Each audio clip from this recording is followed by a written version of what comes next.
श्री राधे राधे दोस्तों। जय श्री कुंज बिहारी, जय श्री हरिदास, हरे कृष्ण। वृंदावन आजकल तो हर कोई जाते हैं भगवान के दर्शन के लिए, लेकिन वृंदावन आप स्वयं जाओ वो एक बात है, और वृंदावन से बुलावा आए वो तो सोने पे सुहागा है। अगर वृंदावन आपको बुलाए ये विशेष बात होते हैं। वैसे तो कभी कभी वृंदावन वैसे ही जाना चाहिए, भगवान के दर्शन के लिए उनके पास जाना ही चाहिए। लेकिन दोस्तों कभी कभी हमें ये भी प्रयास करना है कि वृंदावन हमें बुला ले, श्री राधा रानी हमें बुला ले। दोस्तों वृंदावन हमें 3 रूप में आमंत्रण भेजते हैं। दोस्तों वृंदावन जब आपको आमंत्रण करेगा तब आपके साथ 3 चीज़ें घटित होंगी। पहला कुछ ऐसा है, स्वप्न में आपको ब्रिजवासी का, ब्रिज के ठाकुर जी का या वैष्णवों का दर्शन प्राप्त होना। थोड़ा मन लगा के ध्यान पूर्वक सुनिएगा। दोस्तों कभी अगर आप स्वप्न में वृंदावन के ब्रिजधाम के ठाकुर जी के या बरसाने की राधा रानी जी की स्वप्न में दर्शन किए हों तो ये सबसे पहला संकेत है जो ठाकुर जी श्री राधा रानी जी आपको याद कर रहे हैं, आपको आमंत्रण भेज रहे हैं वृंदावन जाने के लिए। स्वप्न में आपको वृंदावन की वैष्णव, वृंदावन की निधियों का, वृंदावन की यमुना नदी का आपको कुछ ना कुछ तो आभास जरूर मिलेगा। दोस्तों सबसे पहले स्वप्न हमें बता देते कि जाओ अब तुम्हारा समय आ गया है वृंदावन जाने के लिए, तुम्हें श्री जी याद कर रही हैं। तो अगर ऐसा कुछ लक्षण आपको दिखा है कि स्वप्न में आपको वृंदावन, ब्रिजधाम, कोई भी वैष्णव, ठाकुर जी, श्री राधा रानी जी, यमुना मैया आपको अगर दिख जाए तो समझ लेना प्रभु का इशारा है, श्री राधा रानी जी आपको याद कर रहे हैं। दोस्तों वृंदावन का आमंत्रण आने का दूसरा लक्षण कुछ इस प्रकार है। दोस्तों अगर आपको वृंदावन से या फिर ब्रिजधाम से कोई भी वैष्णव आपको दिख जाए या फिर आपके शहर में आ जाए या फिर उनके हाथों से आपको प्रसाद मिल जाए तो समझ लेना दोस्तों ये भी दूसरा लक्षण है श्री जी को आमंत्रण भेजने का। दोस्तों वो तो भगवान है, ईश्वर है, वो तो कागज़ में हमें निमंत्रण नहीं करेंगे, उनका आभास ही हमें निमंत्रण भेजता है।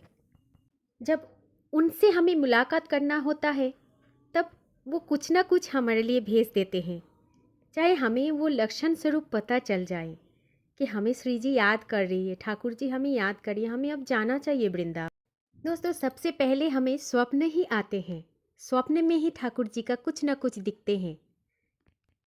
आपको अगर ब्रिज का कुछ भी स्वप्न में दिख जाए, नंदगांव, बरसाना, गिरिराज पर्वत, गिर गोवर्धन, कुछ भी अगर आपको सपने में दिख जाए तो एक बात कंफर्म हो के रहना कि आपका बुलावा, पहला वाला बुलावा, फर्स्ट निमंत्रण आ गया है। सेकंड जो है वो कोई भी वैष्णव वृंदावन से जो आए हैं अगर आपको दिख जाए, आपके शहर में आ जाए, आपको पता है तो ये समझ लेना कि ये दूसरा बुलावा है, आपको दूसरा निमंत्रण श्री जी ने भेज दिया है।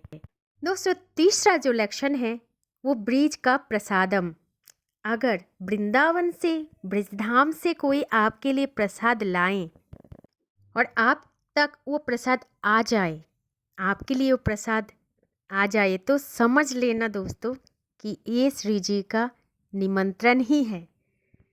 अगर आपके जीवन में ये तीसरा संकेत आ गया तो आपको कुछ भी नहीं समझना है, जल्दी से भगवान के पास जाना है, श्री जी के पास जाना है, क्योंकि उनका निमंत्रण आ चुका है, आपको उनके दर्शन करने जाना ही है, उनका बुलावा आ गया है। ऐसे 3 लक्षण जीवन में आ गया तो किसी तरफ नहीं देखना है, बस वृंदावन की ध्यान करना है और वृंदावन जाना है, श्री जी का दर्शन करना है। वैसे तो दोस्तों वृंदावन तो आप कभी भी जा सकते हो, किसी भी समय जा सकते हो, लेकिन ये जो 3 लक्षण, ये जो भाव है हमारे मन में कि श्री जी हमें बुलाए, ठाकुर जी हमें बुलाए, तो यही है लक्षण। दोस्तों अगर आपके जीवन में ये 3 लक्षण आ चुका है, मिल चुका है, तो आप बिल्कुल भी देर मत कीजिए। दोस्तों सबसे पहले एक बात का ध्यान रखिए, ठाकुर जी हमारे मन की भाव से प्रेम करते हैं, हमसे प्रेम करते हैं, के मन में जितना भाव हो वो उनका उतना ही प्रिय बन जाते हैं। इस बात का दोस्तों ध्यान जरूर रखिएगा। आपके जीवन में ही अगर ये 3 संकेत आ जाता है तो ये भाव मत रखिएगा कि वृंदावन जाएंगे तो हमारा बहुत ज़्यादा सम्मान होगा। ऐसा कुछ भी मत सोच के जाइए। वृंदावन तो जाइएगा भगवान के दर्शन के लिए। और एक बात, कभी भी अगर ब्रिजवासी आपको कुछ भी सुना दे, कुछ भी बोल दे, तो हंसी मुख करके सब कुछ सहन लेना।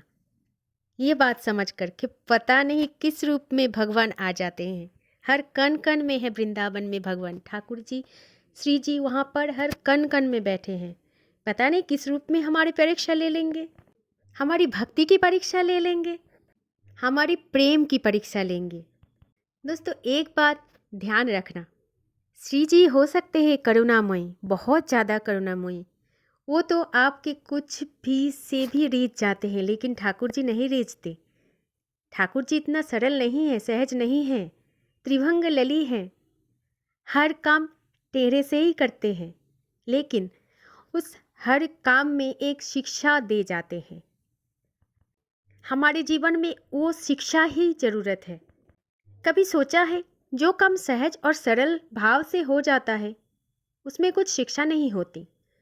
जो काम हमें कष्ट देता है, दुख देता है, लेकिन उस दुख और कष्ट में हमें कुछ सीखने का मौका भी देता है, उससे ही हम कुछ सीख पाते हैं। तो ठाकुर जी हमें इतना ही स्ट्रॉन्ग बना देते हैं परिस्थितियों से जूझने के लिए।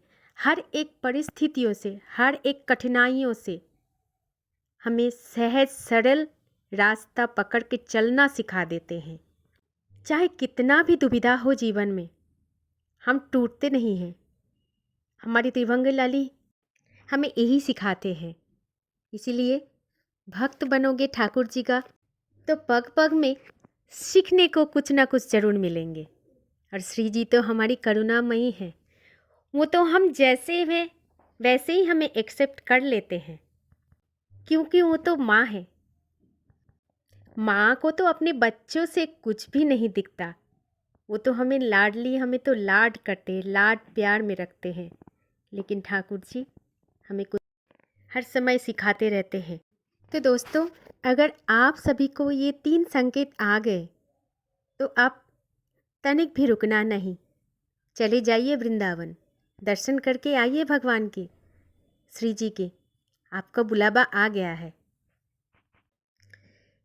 प्रेम से राधे राधे बोलना, भगवान रीझ जाएंगे। जय श्री कुंज बिहारी, जय श्री हरिदास। हरे कृष्ण।